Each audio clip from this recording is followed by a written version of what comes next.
வணக்கம். என் பெயர் ஆதிஸ்ரீ. வகுப்பு 5, ஊராட்சி ஒன்றிய தொடக்கப்பள்ளி, சேரன் மகாதேவி, திருநெல்வேலி மாவட்டம்.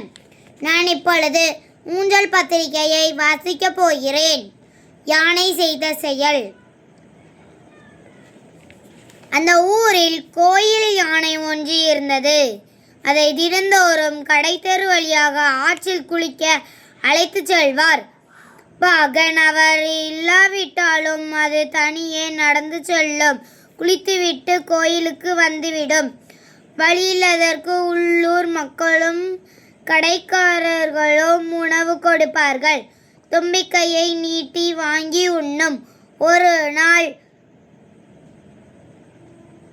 ஒரு தையல் கடைக்காரரிடம் அது தும்பிக்கையை நீட்டியது. குறும்பு செய்வதாக நினைத்தது.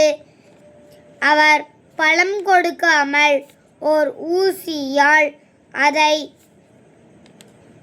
குத்தினார். சுருக்கு என வலி எடுக்க யானை தனது தும்பிக்கையை பின்னோக்கி இழுத்து கொண்டு சென்று விட்டது. மறுநாள் ஆற்றில் குளிக்க சென்றது. யானை குளித்து முடித்தது. கரையோர் ஏறும்போது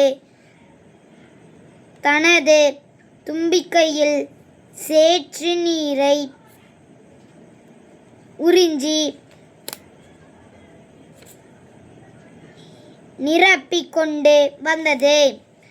அதே தையல் கடையின் வாசலில் நின்று சேற்று நீரை கடைக்குள்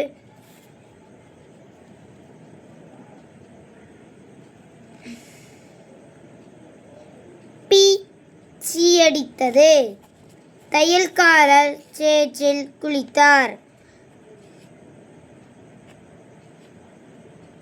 அவரிடம் தைக்க கொடுத்திருந்த புது துணிகளும் சேராயின. தன் செயலால் தான் இவ்வளவு பெரிய தண்டனையை யானை அளித்துவிட்டது என்று உணர்ந்து கொண்ட தையல்காரர் மனம் வருந்தி யானையிடம் மன்னிப்பு கேட்டார். இனி ஒருபோதும் பிறருக்கு மன வருத்தத்தையோ காயத்தையோ ஏற்படுத்தும் செயலை செய்யக்கூடாது என்று முடிவு எடுத்தார். நன்றி, வணக்கம்.